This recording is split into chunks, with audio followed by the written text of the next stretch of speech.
you never realize just how much people will really connect with you the moment that you dare to be truly vulnerable. That was the first time I realized, like, okay, so this is how vulnerable, this is what it takes, actually. The moment that you stop being authentic, people can feel that. And I don't want to play that game.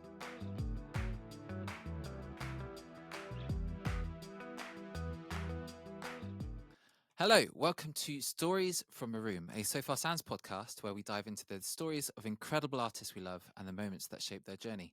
I'm your host, Josh Savage, and today I'm joined by MURU, a singer, producer, and performer whose work sits at the intersection of neo-soul, jazz, funk, and classical tradition.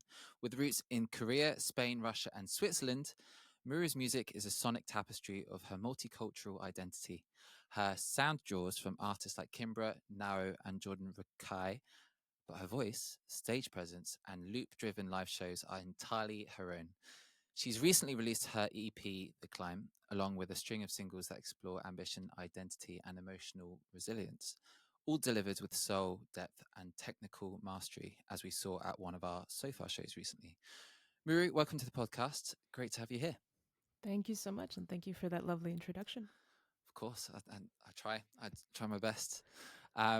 So you're currently in Berlin, is that correct? Yes, I am. Mm-hmm. But come from all over the world. That's insane. It's pretty wild when you look at my family history. Yeah, I think there's still some gaps. Let's dive in. I want to know all of it.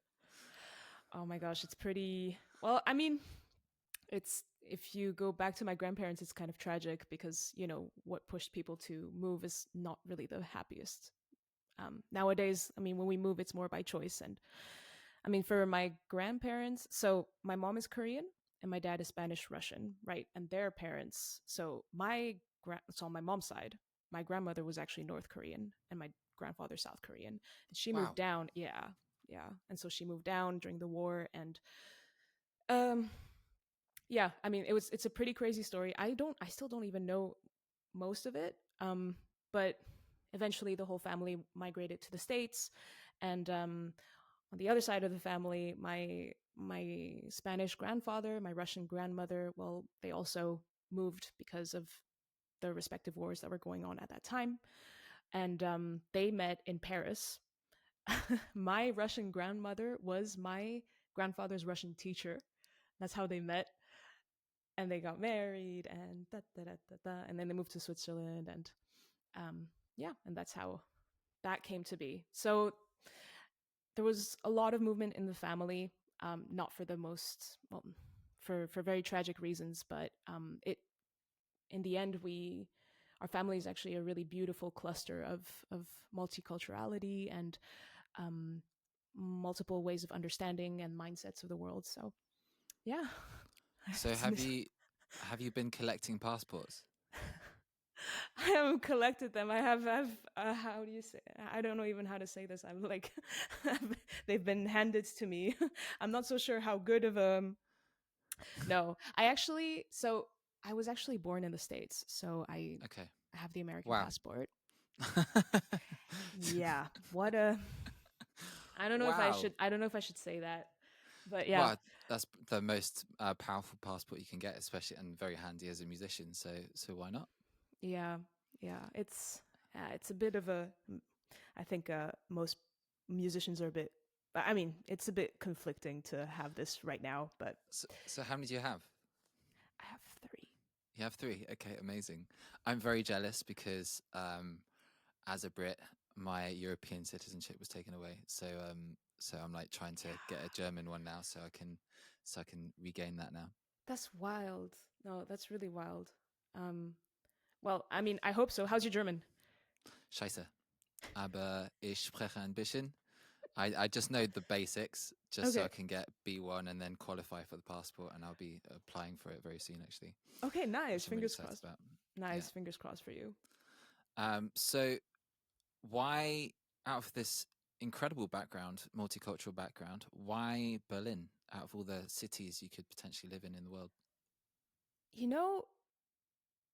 Even I've asked myself this question so many times, and I'm pretty sure that a lot of artists and musicians that move here ask themselves that question a lot. But what happened to me last year is I spent 2 weeks here in Berlin. It was really by chance. I came and I told myself, okay, I'm gonna spend 2 weeks here. Um, from Switzerland. So I grew up in Geneva, and I was starting off my project, my solo project there, and I don't know. I think during this time when I was here for 2 weeks, I hit up every open mic, every jam session that I possibly could. Every night I was out discovering things. And I just found this energy here, this inertia that I didn't find in Switzerland, not in the same way. And when I came back, I that's all I could think about. Can you be more specific about that energy? You know, I tell my friends if Berlin were a person, it would be a woman like with open arms. That's exactly how people feel to me, like how musicians and artists and the community feels to me here. People are The just, the, the musicians, yeah, yeah, but not necessarily the Berliners. not necessarily. Hey, my roommates are Berliners. I'm okay. I actually really, I'm maybe one of these strange people who actually really likes the German culture because you know exactly where you stand with Germans. It's Yes, like there's not this, and when they say things honestly, it's not even out of frustration. It's just kind of like this is the way it is, and for sure. you know, I I agree. I love it too, but I do have to give my American and English friends a heads up when they first come here, just how direct it can be. Um, and it was a bit of a shock myself, but I was quite used to it already. So, How but yeah, direct did it get? well, as in like in I think in the US and UK at least, we're a lot more people pleasers, whereas I feel like Berlin has a bit more of a I don't give a fuck attitude, which I actually really like. for So, sure, it's and true. like you said, you know where you stand with people over here, which saves a lot of time. And then if you win someone over in Berlin, you know it's for the right reasons too, which is super cool. For sure. A German once told me, like, Germans are like coconuts and Americans are like peaches. And I was kind of like, yeah, I can get behind that actually. Yeah. And reason being, right, that the coconut has a bigger, like a harder skin, but once you go through that, you're into this really soft middle that is really like beautiful and cozy. Whereas Americans is softer skin, but to get to the core of a person is a lot harder. Mm-mm-mm. Yeah, I love that expression. Actually, I use that quite a lot too. I was actually told that expression about Russians and Americans actually, because I feel like Russians, especially from that culture, which is even a lot more hardcore. I feel that's an even harder coconut. For sure. I mean, in a culture where you're seen as stupid if you smile, I mean, that's that's the premise you have to go Wow, from. Yeah. I mean, it's kind of hard to redeem yourself after that or like gosh, so that must be so difficult for you coming from, for example, a Spanish background, which is really open, super smiley, and then the probably extreme opposite of Russia. I haven't really been in too much in touch with my Russian side yet. I had so my Russian grandmother, she was the only one of her family who actually made her way to Switzerland, and she's the only one from her family that I actually grew up with. Um, but I did hear something from a Russian friend of mine. Like I used to think like, okay, what? Because I can see my Korean side, I can see my Spanish side, but the Russian side, I always told myself like, what habits, what behaviors do I have that I've inherited? I always had a hard time with that. And I was talking about it to a Russian friend of mine, and she put the nail on the head over something I thought was just me or like a me personality trait, but it turns out, I mean, according to her, I'm just pegging myself, like I'm pegging a stereotype on like based on what one person said, but she said that in her family and in the Russian culture, there is this habit of going for the quickest way to fix something or like the easiest way, even if it isn't the most efficient or the least consequential. So, The like, path if, of least resistance, right? yeah, exactly. And I can definitely see myself in that where I'm kind of like, "Ugh, if I have a problem to solve, I won't go the hard way, even if maybe that might help me avoid that situation in the future, I'll just do a quick fix and move on, you know? And I was fascinated by that, and it made me think that like such a small trait is actually part of a bigger, you know, bigger mindset. Yeah. And where did you grow up then? I grew up in Geneva. Okay. In Geneva, Switzerland. And we used to visit. So, because my family's all over the world, I mean, trips were basically our family visits. So, we have a lot of family in the States. We used to go Mm-hmm. to the States pretty Whereabouts in the often. States? So, California, mostly. I also have an aunt in Boston, Mm-hmm. but mostly in California. That's where my mom grew up in Wow. LA. Mm-hmm. So big music cities in the States. Yeah, yeah. Really, I don't think that it was. I mean, I think it was a coincidence. I don't know how my family decided to move to LA, but that was actually around the time there was a huge Korean community, a Korean wave, um, around that time in the 70s, where everybody moved to LA in California. Wow. Okay. So most of your life was spent in Geneva, and then you started, well, eventually touring after you grew up, and now, and if you don't mind me asking, how old are you now? I'm 29. 29. Okay. Okay. So tell me what, well, tell me your next steps after you left home and how you eventually ended up going into the music world. So I left home. I mean, I moved to Berlin in April, but it's not the first time that I've left home. I left home um, like 6 years ago for the first time. I spent a year in Prague. I spent 7 months in Paraguay. Traveled quite a bit. Um, I've always been quite on the move, and staying in the same place has always been quite difficult. And I think that a lot of people could feel that during COVID times, like staying put. That stillness is very difficult, especially for people who musicians who like to tour. Um, But yeah, so it's around the time that I started actually spending 1 year in Prague and then doing a music academy in Switzerland for 1 year, realizing starting a band and touring around Switzerland and realizing like this is not enough for me, not in the sense that I wasn't happy doing what I was doing and growing, but I felt like there was much more to that, and especially as a musician, there is more. My intuition was telling me like there's more places to be. And I think that that's how I found Berlin, you know?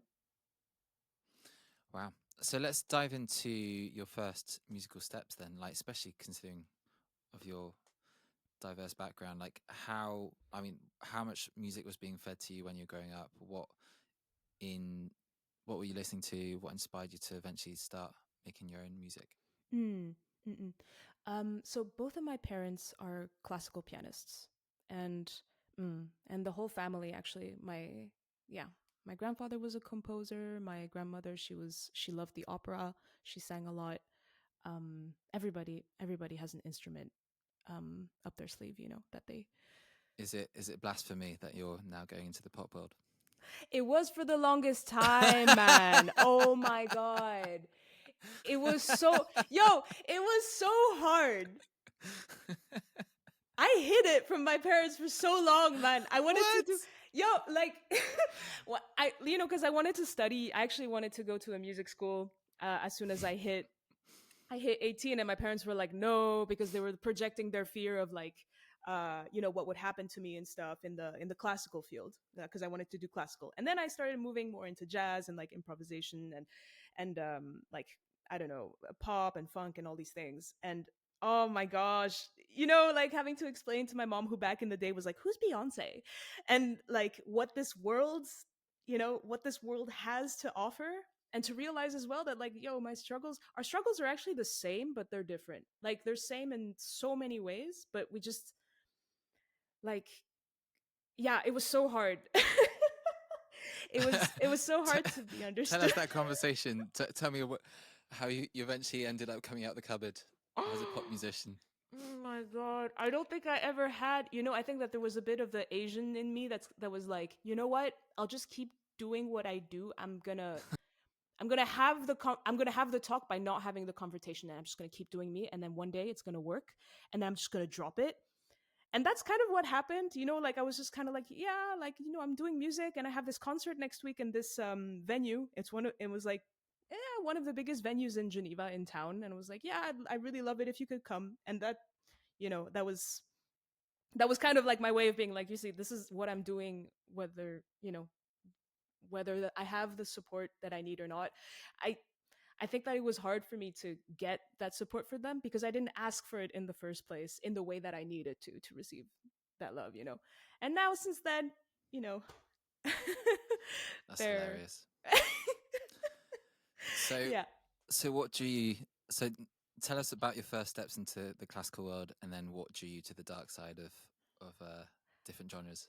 The dark side, huh? Yeah. I mean, uh, I think as soon as I could start walking, I was just finding my way to the piano, and my parents noticed that, so they were like, "Okay, let's just sign her up for lessons." And I didn't really have much of a choice. It was kind of a struggle for like 8 years. I can't believe that I held that long. No, I really had a hard time, and I remember having crises. I would hide like my music books in the middle of like the library and just be like, "Oh, I lost my book," because I hated it so much. But yeah, but I think that there was a process that I went through that later on actually paid off a lot, because now I'm capable of playing things that, you know, I wouldn't have been able to if I didn't go through that. Eh, I think I could have, like it was a bit also self-inflicted. But anyway, sorry, I'm like getting distracted. Um, by the time I was able to start playing pieces that I actually liked, because like for the longest time, you play like these really shitty pieces that are designed to be for kids, and it's kind of like maybe that was also what was annoying me. I was kind of like, this is not even musically pleasant, so why should I learn this? So when I was entering my teens, I actually started to fall in love with classical music and really appreciate the beauty of what was left to us historically. Um, and then I kind of got out of that bubble. I went to university and I started like a jazz cover band. I started my own like band. Actually, this is a funny story.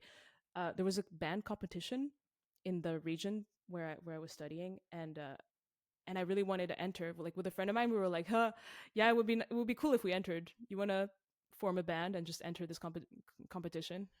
And he was like, "Yeah, cool." So we just made a band called Closed Eyes. That was our first band. Like we got a drummer, bass, like we all That's a pulled great together. name, actually. It was, yeah. And the guitarist Andrea, he's the one who came up with the name Closed Eyes, and he still names all of my songs to this day. Like, I love. He's such a good name giver. It's Mm. it's it's wild. Yeah. But yeah, no, I just loved it. I was like gobsmacked at Wait, wait, the wait. world Did of. you win? Did you win the We competition? we entered we got to the finals actually. Okay, sick. Yeah, yeah, yeah. So it was Hell worth yeah. it. Yes. It's just like so random. Um but yeah, I think that like I got to the dark side because, oh my god, I went to like my first jam session when I was 19 years old, and I was like, I can't believe that I've been robbed of this my whole well, not robbed of it, but I was kind of like, oh my god, I can't believe I'm only experiencing this now. How is that possible? And so I was every week I was there. Why? Tell me more about that first jam session.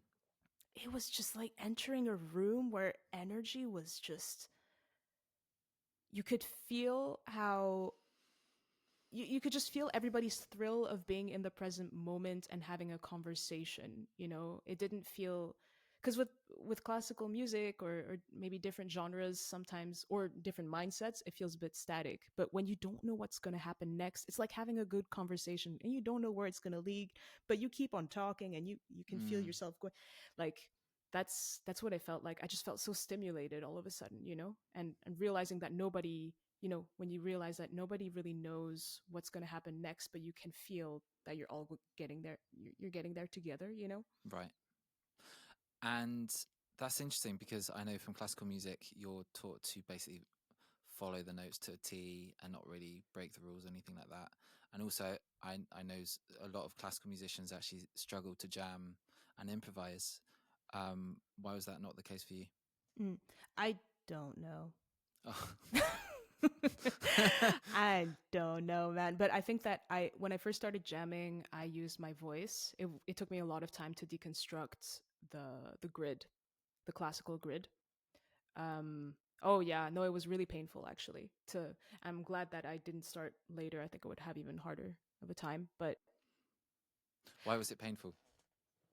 it's like getting out of your comfort zone, I guess, when you feel like you're doing something good for you, but your body's like, oh, is really afraid. Mm. Yeah. And so, how did you power through that? Uh,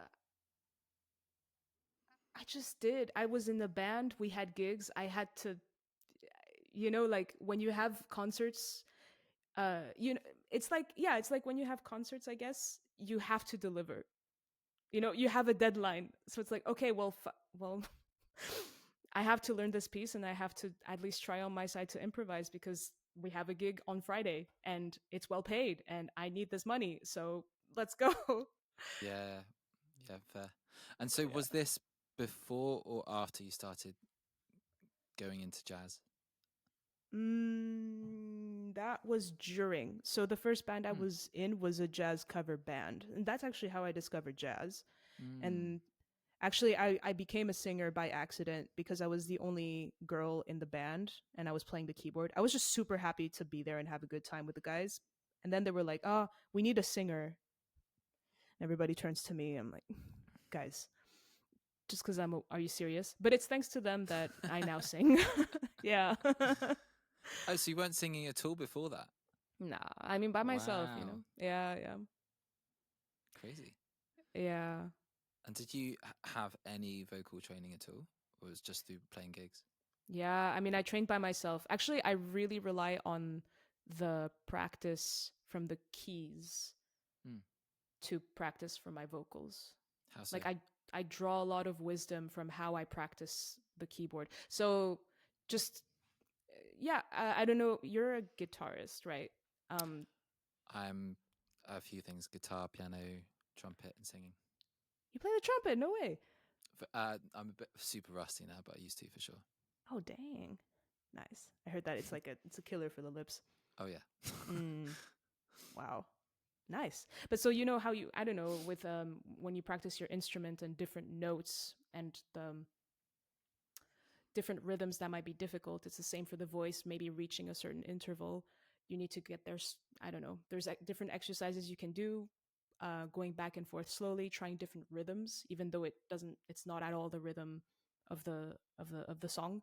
And so I had, I mean, I drilled myself with these exercises as a kid. And so I would just use that for my voice and it helps well, I guess.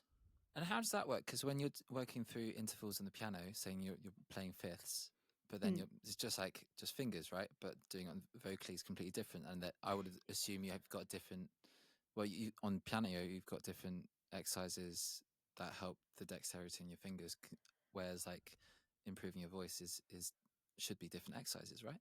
Definitely. I mean, I can feel that I'm limited in uh, my knowledge because I mean the body is a completely different instrument, right? And I think that at some point, right now, I can't just because financially it's not possible. But I really do want to take lessons to just understand myself better. I took a few lessons like 2 years ago, and that completely changed. But I think it's a huge process for sure. So yeah, these exercises help a little bit for technique, but then actually for the long term and buildings, really building for the long haul, you have to get to know the instrument more, the diaphragm, da da da, which I don't really right now. That's amazing. I've got huge respect how you just kind of get on with it, and I guess that's the Russian shortcut, right? To kind of make it work at all costs Maybe, and yeah. adapt wherever you go. That's incredible. Thanks.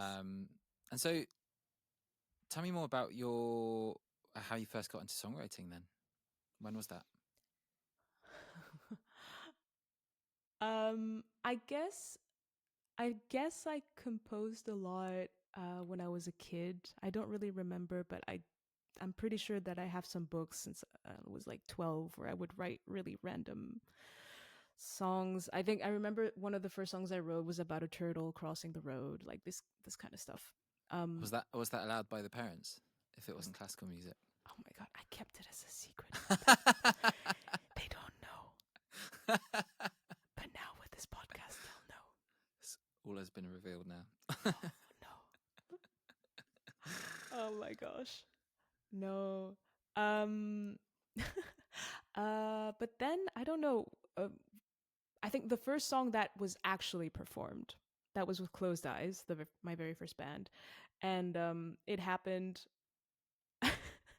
I mean, we were drunk and high in my friend's kitchen, and the song just there was a napkin on the table, and like he had his guitar in his hands, and we I started writing the lyrics on the napkin, and we started jamming together and to this song, and then the song was created that very evening. Wow. I Do you think I still have need the napkin? That sounds like great merch yeah, opportunity. I don't think that I do. That would be really. It's a Fair. pity. Mm-mm-mm. Yeah, but I think that that S- was a first. And what was that song about? Oh, it was actually a very sad song. It's Okay. actually about a friend, a common friend of Andrea and me, the lead guitarist, who we both knew from Zambia. Um, who, um, yeah, about basically his life, and yeah, and the common friends that we met through him. And the song was called "Trouble in His Mind," so that kind of sets the Got you. yeah. And where did it go from there after writing songs with Closed Eyes? Well, with the band, actually, we we wrote a whole set. Like it was a really precious moment in my life to discover how fast writing songs can be with the right people, with the right chemistry. I don't think that I've ever, with Andrea, we had a chemistry that was really, you know, I think that I have that with very, very few people. And he was really the first to be like, hey, I have these chord progressions and I don't know where to go. I'm kind of stuck on them. And he would show them to me. I knew exactly where the song would go. And so we just kept on working like that over the months and just having fun. And ultimately, we created really precious songs, sadly, that are not published or anything. And the band, it's funny. It's the band. We're no longer an official band, but we're still a band. And that we still have our group chat. We still check up on each other, and we're still in touch. And if we have the chance to meet, we'll meet and we'll jam or we'll listen to music together. And yeah, yeah. And so, what music were you actually listening to like go into more of the pop world? When? I guess from the beginning and as you grew older, from university and then up to now. Yeah. So, I mean, when I was a kid, we had a lot of classical. My parents were like really insistent on that. Um, I had that, and then I had the period of the radio because like I didn't have many CDs yet. So every time, but I had, you had the cassette, and then you could press record every time you heard the song that like would pass on the radio. So I would do that, and so I would record a lot of pop songs. Like I grew up actually with a lot of French pop and American pop. Um, and then uh, I expanded more into like funk and stuff, Michael Jackson, Stevie Wonder, Prince, when my mom invented this reward system, so that I would practice more. So when I would like practice 30 times, like 30 days, I get 30 stickers. And so then I could buy a CD. And so then like through that and using her membership to go to the music library, like I would just download, I would burn so many CDs. And that's how I actually got into film music a lot when I was a teenager. I was really into that. And I think that kind of worked for me because I love classical music, but also classical, I being more of a modern kid, I was also like exposed to a lot of things. So, and then yeah, and then high school, I guess like, everybody listens to everything. It was the iPod age, so you had like I don't know, RHCP, like a friend of mine, she was like a huge fan of rock, so she would make me listen to like all of the stuff that she was listening to. She played the guitar. Um, but funk always had like a really special place in my heart. And then at university, like I met the keyboardist of Closed Eyes. Like he was always in on like the weirdest, now I love it, but like back in the day when he would show me Snarky Puppy, Dirty Loops, and like these kinds of like intense, Nowhere and stuff, like this kind of intense new jazz music, fusion, my brain couldn't compute. Yeah, yeah. So Snarky Puppy is one of the bands that collaborated with this vocalist who like sings chords. Is that oh right? my god, yeah, Lala Hathaway, I think it is. Something like that. And she literally sings like 3 notes at once. That blew my mind when I saw that. Oh my god. Yeah, yeah. So the drummer losing it, like, Yeah, yeah. yeah. It's One of the best wild. videos I've ever seen of a live performance. Cool. Well, and who would you say are your favorite artists today? Top three. Oh my gosh. Prince will always be uh the one of the top artists for me. Just because like he's dead and I still like people still talk about him like he's alive. It's just crazy. Kimbra is an absolute, for me, she really challenges you as a listener and with her universe, and like I'm really amazed at how unique her sound is. For a third artist though, I really, I couldn't tell you off the bat. Like, can I just like give you those two? Yeah, of course. Cool. And so tell me how the chapter of MURU started. mm, I think it started from the wish to have my own space to collaborate just through myself with other people, because up to that point I was only in bands, and while I was the band leader of my previous project, or pseudo band leader, like I was coordinating and doing most of the work, um I still felt like, okay, I want to be, you know I had a vision for myself and my identity, and I wanted my freedom. And that's something that's the one of the things that being in a band cannot give you, as beautiful as it is to be in a band. I love being in a band. I love being side woman. I love contributing to projects. I love being a producer, but it's not the same as what you can do as a soloist. So that was how it started off, like almost 2 years ago now. Right. Wow. Hmm. And wait, and you produce your own music as well, right? So for the time being, yeah. Now I'm starting to branch off a bit. We were talking about shadow work before, Yeah. and that's where I'm at right now. I think that it's, I think it's important to. I'm learning the wisdom of letting go. It's very Mm, difficult for me to let go, especially when it's your project and your baby. But I think that it's actually, for being a producer for other artists, I can see that it actually is, it's much more beneficial and helpful and nurturing, and helps the songs grow much more if you let somebody else handle part of the work. sure. And what got you into production? Mm. Can I tell you honestly? I think that I. Please. Don't lie to me. No, because I'm thinking. So, what got me into production originally, I think I need to. Because that's a good question. I don't even know. Like, I'm not even sure anymore. Because what is production? There's like, it's. I think that it just came from a point of necessity where when I started producing my own stuff, and I didn't realize that that was production, learning how to use Ableton Live, Cubase, and these things, to be able to create my own demos and tr- and share the vision of the song with other people. And so that's how I guess that's how I started with music production.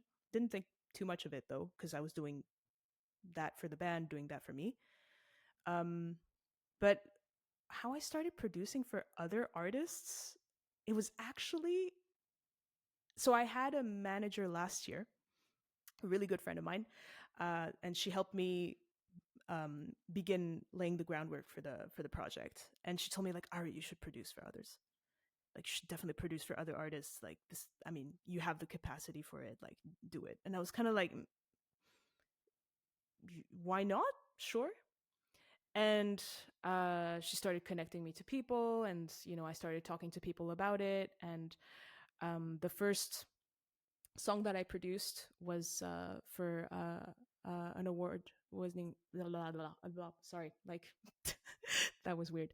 An artist from Basel in Switzerland called La Nefera. We co-produced an EP together for the feminist strike last year, and I was yeah, I felt like, okay, that actually works for me. And I started discovering a different side of me, which is more and understanding what it means to be a producer. I'm still learning, you know, because it can mean so many things. Yeah. Um, but yeah, that's pretty much it. It was actually more of a push, this push of like, yeah, you can be a producer. You have the skills for it. Like, why not? Why not give it a go? And that's how it started, I guess. It's amazing how you just don't seem to let any challenge get in your way, and you just think of the solutions to overcome it. Oh, all I think about are the challenges, Josh. Yeah, and that's amazing. But you don't let it paralyze you either. I think I think I've been Oh no, I mean it's. Thank you, Momentarily, but at least. yeah, thank you. But I think I've also been in many situations where I have been paralyzed, Of course. and I haven't been able to move on. And thanks to the friends and people who support me and who see me and help me take things further, I have the luck to be able to take things further. So, What do you think's your biggest challenge right now as an artist? um, not losing sight of the vision and of why I'm doing what I'm doing. So what is that? What is the vision, and why do you make music? My God. I It's a difficult question to answer just as an absolute in absolute terms, because I think I'm still building that vision for myself. I think I'm only becoming. I'm in the process of becoming MURU. I've actually in the past few months I've been through um, a lot of reflections, which have caused me to take down an EP that I released in mid June. That I released in mid June, and push back the release to next year, and to a lot of things that are happening in the background. But I think that for me, the most important reason for which I make music, the most important reason why I want to share my music with others, is to be able to give people a certain form of relief, a certain form of relief to be recognized in what it is that I share with them, a relief in being part of something that is bigger than themselves. I think in the last, actually, and that's why the So Far concerts for me is such a wow, it was such a precious experience, because people really came to listen. There's some people who came alone just because they wanted to evade from their day to day.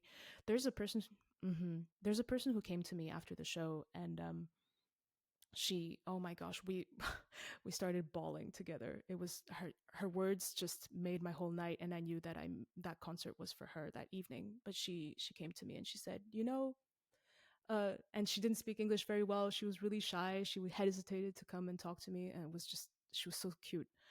And she said, next to where I grew up, there's a little hill where there's nobody, and when I want some peace and quiet, I go up there and I feel the wind blow in my face, and I feel such stillness and quietness. And listening to your set this evening, I felt like I was exactly. It's as if I was on that hill again, and I really needed this today. I had such a stressful day. Thank you so much. And yeah, I, I'm welling up just thinking about it now. But and you also have to the reason why thinking about why you do music is so hard is because you also have to give people a chance to remind you why which means that you have to go put yourself out there, put yourself on stage, even in days where you feel like you're not sure of yourself at all, and give people a chance to come up to you and say, I need you, or I needed this, thank you, you know. Um, so that's why I think it's the biggest challenge for me right now, not to get lost in the details, because the bigger picture is so much more important. Wow, beautiful. And so, why? Surely you've had experiences like that before you played so far, no? Oh, yes, yes. But I think that they're more seldom, and I haven't really sought them out Mm, too much. These small intimate settings, surprise concerts, pop-up concerts, they're not that common in Switzerland, I would say, or at least I don't know of too many of them. really? Right. I mean, there are a few, but I feel like, it's yeah, it's a bit different. I don't think that I mean, there is music and there's a lot of culture in Switzerland for sure. But there isn't as much of a hunger, for people to go out and discover something new, a new artist. They tend to prefer maybe going to see an established artist concert. So, Why is it important to have spaces where you can be heard as an artist? because that's what makes us breathe as humans, baby. I mean, you know, we have everything that we need. We have a lot of things that we need to survive. Yes, we know. But to live, Mm, that's what there's a art big is difference, for. right? Yeah, Yeah. love that. And yeah, I really recall your performance, which was amazing, by the way, Maru. I was really blown away, and I also loved how you just really took it to the next level with your looping, getting the audience to interact as well, which was brilliant. I was like, oh my god, this chick is like an absolute pro. And I Thank was you. so glad we had you perform that night. And I'm I have so many questions. I I I really want to delve into the electronic side of your music as well, and your looping and stuff like that, because that's not only do you produce and everything like that, but even creating a live set is a completely different thing. Where did you learn that, and why were you inspired to go into that route with your live performances too? I think it was um I mean, it's not a huge answer, but it just ties back to the necessity. It was out of necessity um that I started experimenting with that. I don't know how I started with electronic music, but I think I did some songwriting camps where I was pushed into this world where, hey, I had a songwriting camp where there were no instruments, and I was going crazy. Wow. As an instrumentalist, I was kind of like, where's the bass, where's the key, I was like, yeah. And I mean, we didn't have it. We had computers, we had speakers, we had microphones. Wow. That's it. So I was I was challenged, and I really really appreciated that, because the results of that camp went to show that you actually really need so little to make something work. And Yes, so true. it's wild. And yeah, and I think that inspired me as well to see, like, okay, well, I mean, if I don't need so much in the studio or in the studio space, why not try it live as well and see how people react? you know i'm I'm not a fan of, yeah, I'm not like a big fan of backing tracks, but maybe it's just like a bit beyond my comfort zone to want to use backing tracks. But so I tried to like add some loops, some electronically produced loops on my looper, and see how people would react to that. And Yeah, it's been good fun.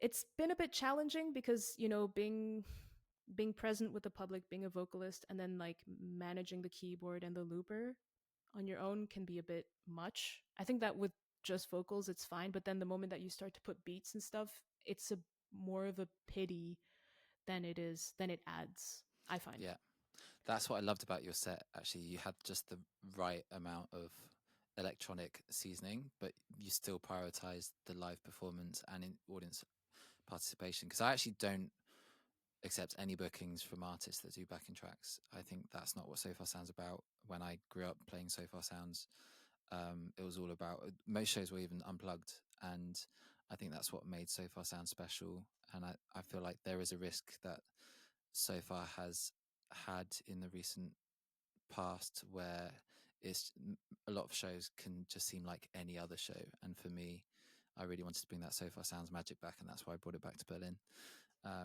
And you just had the perfect balance, which is really cool, and especially audience participation. That's like gold, especially at So Far Sound shows. Where did you even learn that? It must have been from playing so many shows, especially with the band, I imagine. The looping, or what do you mean? The audience participation, actually. Uh-huh. Um yeah, I'm not again, I'm not even sure at this point. Right. Just gut instincts.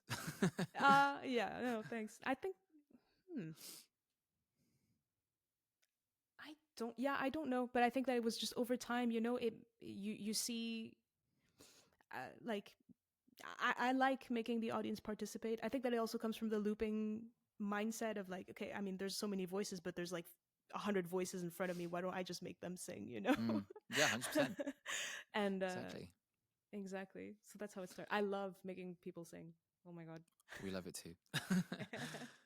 Back to your vision. What is success for you as an artist? Mm, success is bringing to people. Okay, success with a concert for me is when people leave feeling like they've experienced something new, feeling like they have been challenged, feeling changed. Can be in a small way. Hmm. And with your career?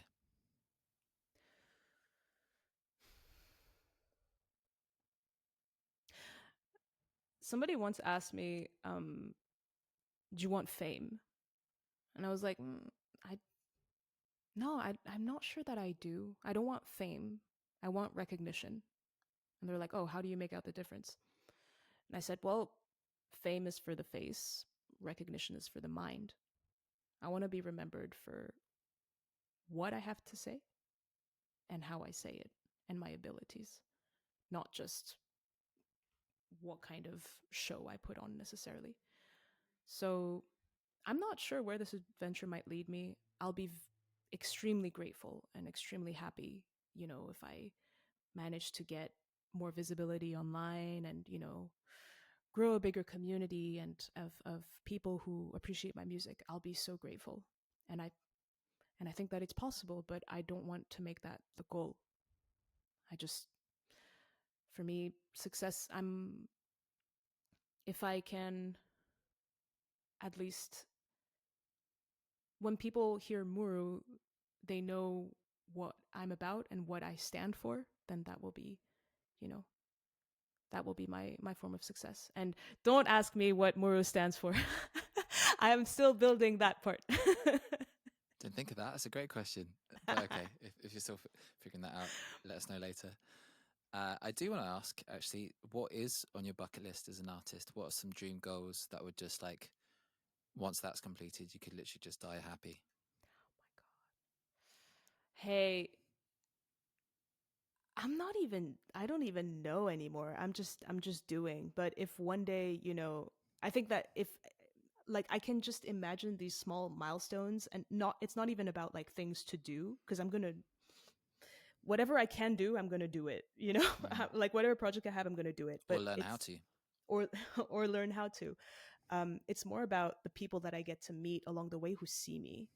And so if I ever get to a level where, you know Pharrell Williams, you know, and I are in a room together and we're working on something, or he listens to one of my tracks and he's like, "Oh, like," and he vibes with it. My God, No yeah, I would. comments. Like what he said to, gosh, mind blank. Who did he say that to? Alaska woman and lights on. Mind blank. Never Yes, mind. Maggie Rogers. That's it. Yes, Oh love my that God. video. Yeah, beautiful. Yeah, her face again. That Yeah, would be my literally face gave her too. a I would just music be like, career. Oh my God. Yeah. So your EP that came down from streaming platforms. Tell us the whole shebang there. So, um, well, I guess there's no harm in telling you now. Um, I on the day of my EP release, I got contacted by a promo agency. Uh, and they said that they would really love to, they listened to the music and they really love what I do. They would really want to work with me to help push the release of the EP. The only thing for that, though, is that I would have to take it down and do a re release. And I was like, I have never heard of that before, but okay. Interesting.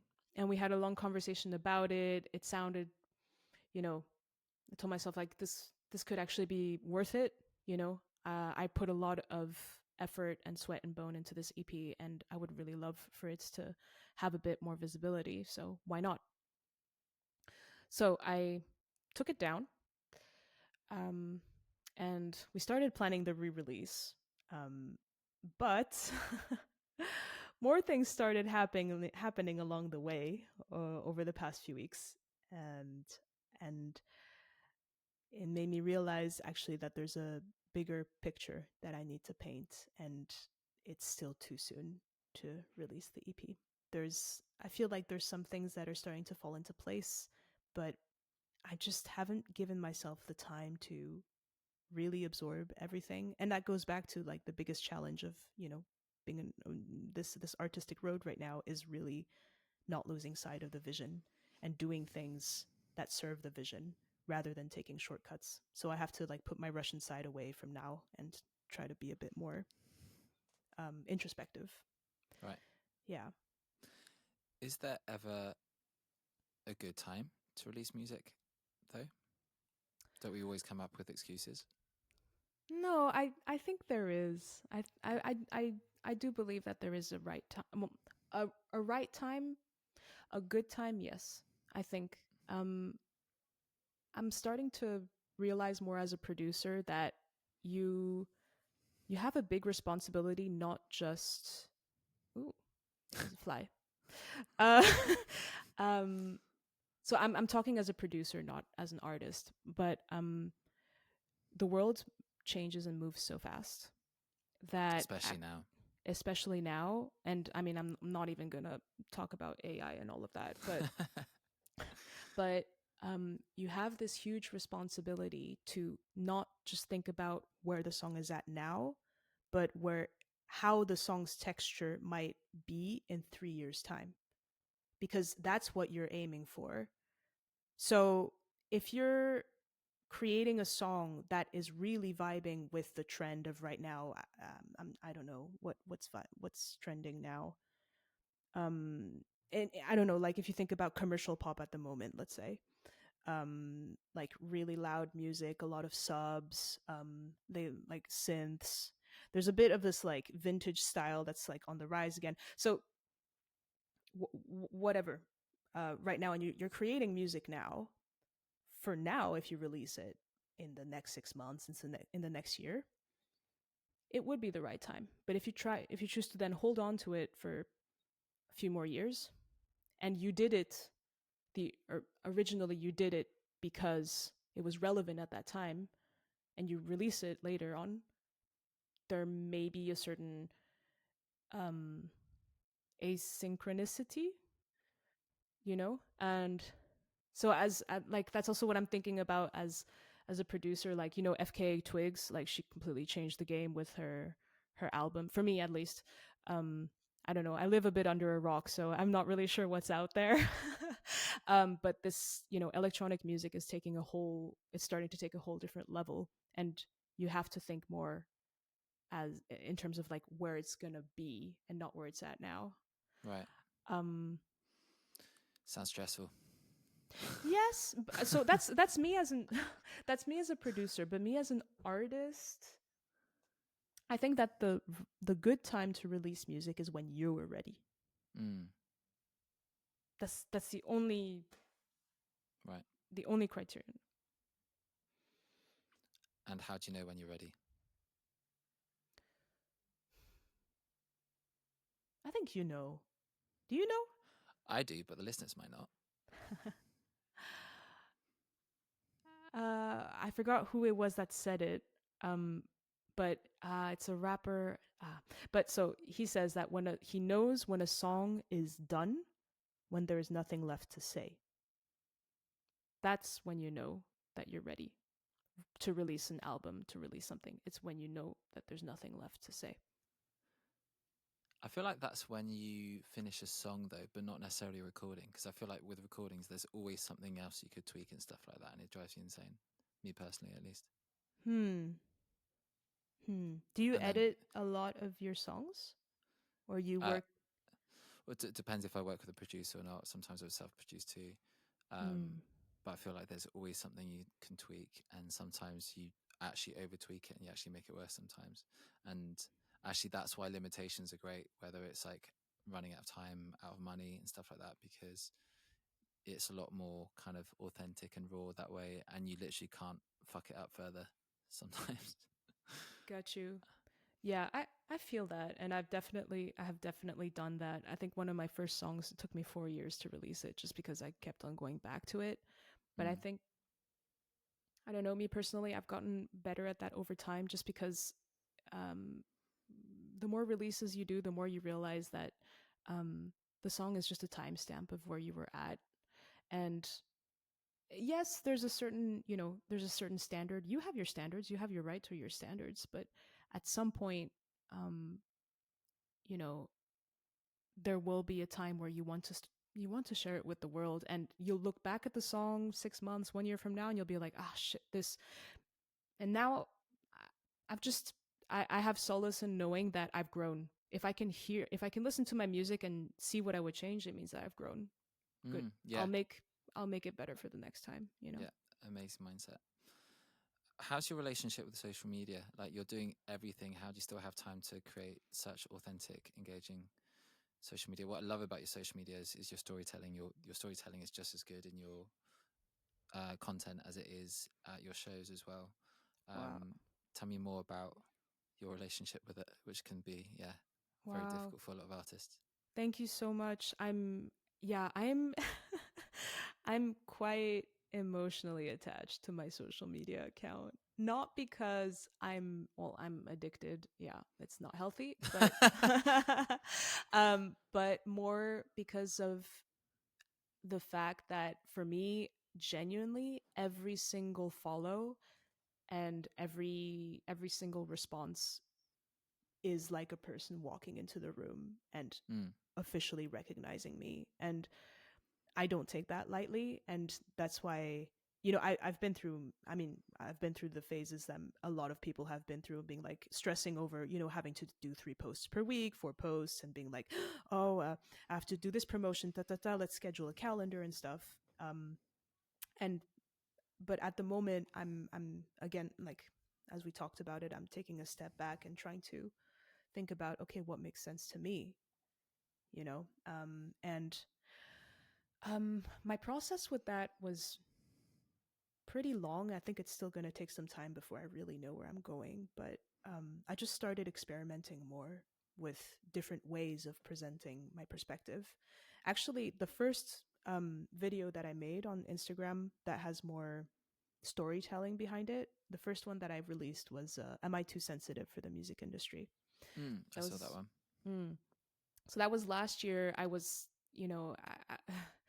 I was going through like different forms of pressure I was putting on myself as well, but like I just didn't know how to navigate so many expectations. And it was kind of out of desperation that I just put this question on Instagram as a story, and just and people started, it just overflowed with answers, and I told myself, "Oh my god, like wow, I was so moved by the fact that, you never realize just how much people will really connect with you the moment that you dare to be truly vulnerable." And I think that that's what actually a lot of people on social media who are extremely successful are, because are success well, and by success I mean they're visible and they get a lot of viewers and stuff, but because they dare to let people access that level of vulnerability. And that was the first time I realized, like, because of the reception, that was the first time I realized, like, okay, so this is how vulnerable, this is what it takes actually to, this is what it, I don't know, like when I made that video, I realized, like, okay, this is actually what makes sense for me to do. And I don't really care if it doesn't fit the 30-second framework, if it doesn't, you know, if it will not, um, how to say, connect with everybody, because I'm not doing this for the followers, I'm doing this for the community. So that became one of my pillars. And I don't do it like very often, I think I don't even know when I'm going to do the next one, because I want it to be authentic. I think people, the moment that you stop being authentic, people can feel that. And I don't want to play that game, so I don't know. Yeah. How do you keep a community engaged online when the follow button doesn't really stick people to you anymore, because it's all based on algorithms and virality rather than building community online these days?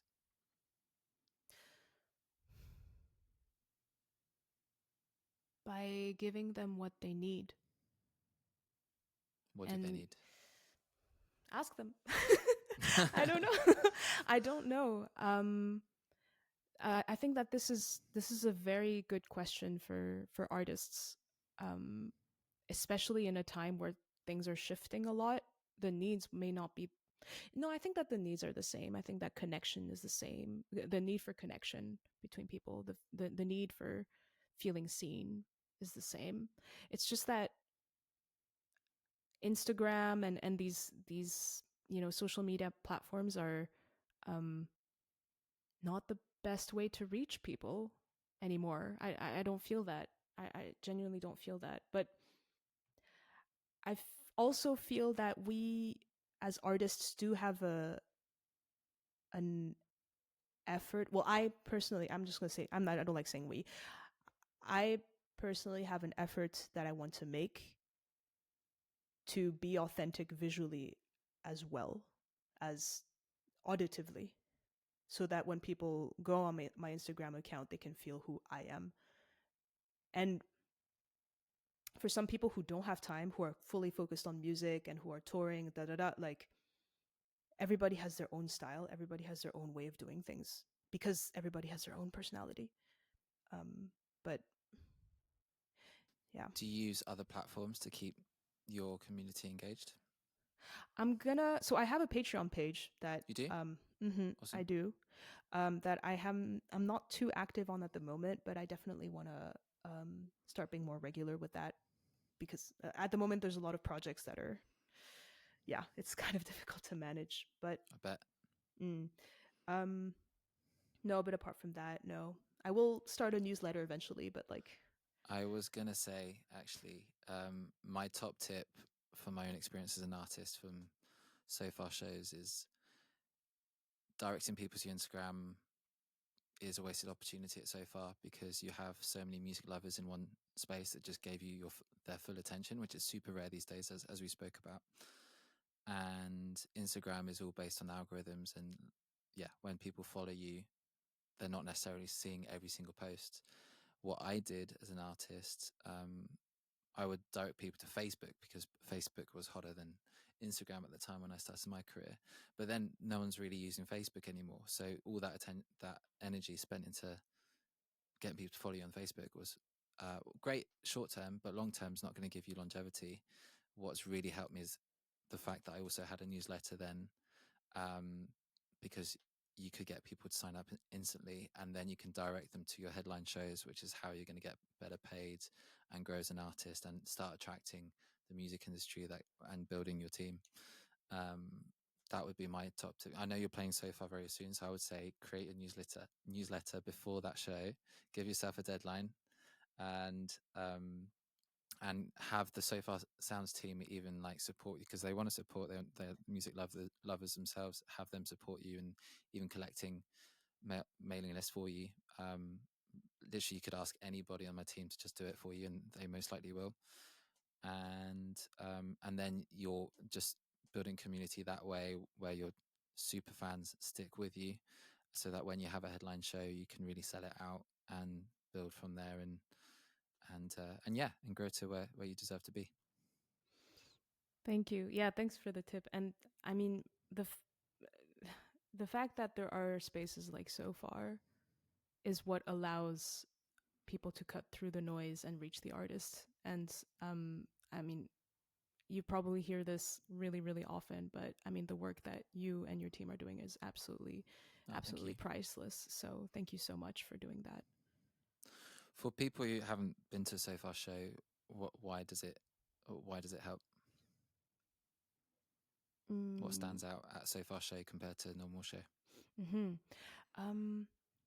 I mean, in a normal show, I guess, well, you don't know what to expect. And so it feels like the public is, you're all going through an experience, the same experience at the same time, in terms of discovery and in terms of connection with the artist, and also just in terms of the atmosphere. Everybody's so nice. Everybody's just so like, there's a moderator who's there like to make sure that everybody's comfortable. There's somebody to greet you at the door. I mean, you feel like it's not really a concert where you go and you sit down. Like it feels like you're going to get to know people as well as have a wonderful evening with artists. It's not just a concert, it's an experience. Yeah, for me it feels like a family, and it kind of, especially as a solo artist in the music industry, it can be very lonesome. Like it kind of, I think that's why I lasted so long as an artist and didn't burn out, because I felt like I had family around me, and that kept me going. No matter where I was around the world, no matter where I played a So Far show, I just felt like I was amongst friends and family, even though we were all strangers. And even if I wasn't playing a show, they were super supportive in whatever way they could as well. So that's why I'm so passionate about it personally too. And I love that you connect with it too. I really want to hear about this new project you're doing, this collaboration with loads of women on different instruments. Tell me more about this. Well, it's still really fresh, but I started doing these loops. Uh, I don't know, a year ago or so, where I started doing it by myself, where I would just film myself making something spontaneous, like improvising a beat, and then filming myself, and then posting that wherever I was, because it was fun. And then I started reaching out to different musicians, and I was like, hey, do you want to do this together? This could be fun. Let's see what happens. You have an interesting instrument. Like, what is that? Oh, it's a kayakam. Okay, let's go. Like, and so that's how it started. And, we were both, I mean, I'm fascinated by different instruments, and let alone being able to produce what somebody's doing on the spot, and the magic of the improvisation. And what's also really amazing is just the reception online of people being equally amazed and being like, oh, what is this instrument? And, or just being genuinely interested. And I found that so touching. And I felt like it would be really nice to be able to make a project out of this, and not just have it, give it a bit of a red thread. And so I've actually thought about doing this series for a couple of years, where I go to the space of one musician per canton in Switzerland, so per state, if you will, and maybe do a musical session with them, and then do an interview on them and their background. And I told myself this year, you know what, this is it. This is the year. let's do it. And so I created a video to call an open call for women musicians in Switzerland, to collaborate and do a loop. And yeah, I mean, there's nothing. It's a very simple project in a way, but it also, um, I think I also want to bring to light, side women, especially who are not always as represented. And I've noticed it. I mean, in Switzerland, it's still, and around the world, there's still work to be done, and that's why I'm doing this now. But I Love also, that. yeah, there we go. You Sorry, also what? Sorry. I don't, yeah, I always have a bit of a, it's like a very, sorry, it's a bit of a vulnerable moment. I also don't want to make this a series where the gender takes more place than the musical capacity of the person. I feel like it's a very, um fine line sometimes, and I don't want it to be of like, oh, look at these women musicians. It's like these are people who devote their time to their craft. It just so happens that they are women as well, and Mm, it's actually very inspiring because there are a few of them, and I want to give the light shed light on that as well, wow. to allow, yeah, to inspire, the younger generation as well, to not have that, um absence of representation. And am I right in thinking it's 26 women and 26 instruments? Yes. So 26 different instruments. And how are you finding them? I'm just reaching out to people. I'm Wow. yeah, there are some, I got to meet a lot of different musicians over, like, through concerts, through festivals, through jam sessions. And so that's how I started, and just asking around. And I have faith that, I mean, there's the reception after that, the post of that video was overwhelming. So I think, I'll definitely find that. I mean, it's it's it's uh it's really great. There's a huge there's a huge demand for it. It's just Wow. also about finding the right, because there's a lot of people for certain regions who want to do it, but then, like the canton that's like in the corner of Switzerland where there's like 1,000 people. It's a bit harder to find a musician there. So, but Wow. I have faith. Just get one of the people in the more busy regions to just move temporarily to the Exactly. Josh, I'm gonna plot with you. If I ever get stuck, I'm gonna ask you. Hilarious. So how can people stay up to date on that? How can people stay up to date? It's, well, now that we just talked about social media, I feel a bit, I don't know how I feel about saying this, Just but social media. just social media. Fantastic. You can follow me on Instagram. I have a second account called MURU.produces, and that's where the primary content is going to be. Got you. And the same with your music and your upcoming newsletter, I imagine. Yes, that you are going to launch. Oh, I wish I could. I can barely maintain my own. I feel you. But fantastic. And your EP is going to get re-released. Can you tell us a bit more about that EP, actually? So the EP's name was The Space Between Us, and it's basically about the space that you have between you and another loved one. And so it's basically about nurturing relationships with your family, with your loved ones, with people that you deeply care about, being there for people even when you can't be there for yourself, that kind of struggle. And how many songs? What are the? And I think you played some of the tracks at So Far, right? Yeah, I did.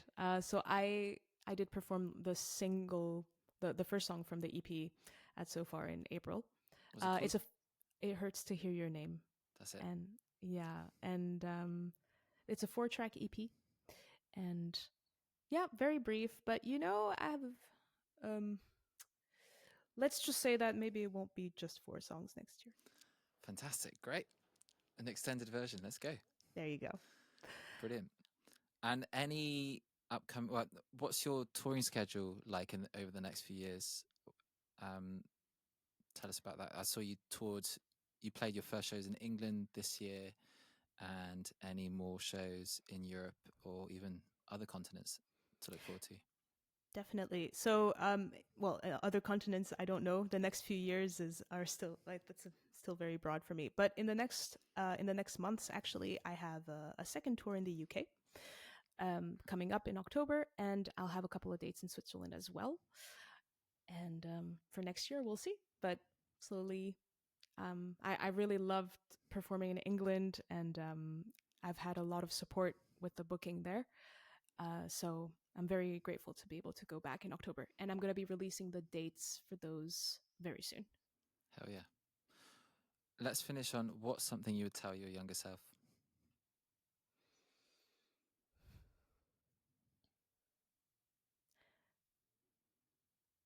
Don't take what other people have to say about you at heart. Is that something you struggled with? Oh, so much. So much. I think it's so difficult to trust your inner voice when you don't have space for it when you're that young. At least I didn't, you know. Mm. But it's okay, you know. How did you overcome that in the end? I don't know. I think it's still a work in process. Yeah. I Yeah. think getting old definitely helps. I think, yeah, the more that you realize that people actually, you know, people talk about, when they say things, they talk more about themselves than they do about you. For me, that was the big turning point, realizing like you're talking through yourself, you know, you're not talking about me. Mm-hmm. What about you? This episode's not about me, so. Okay, fine. I'll ask later. I'll ask the next podcast. There we go. MURU Or interviews in person. Josh. MURU, thank you so much for your time. Thanks for sharing your story and being so vulnerable with us. Keep up the amazing work. Love learning your story and seeing you just bring people together. It's absolutely beautiful. So wish you absolutely all the best. Look forward to seeing you play very soon again. And yeah, any last words before we close? I mean, thank you. Thank you so much for once again giving the space for musicians to express themselves and be their authentic selves. And yeah, I look forward to seeing you again very soon too.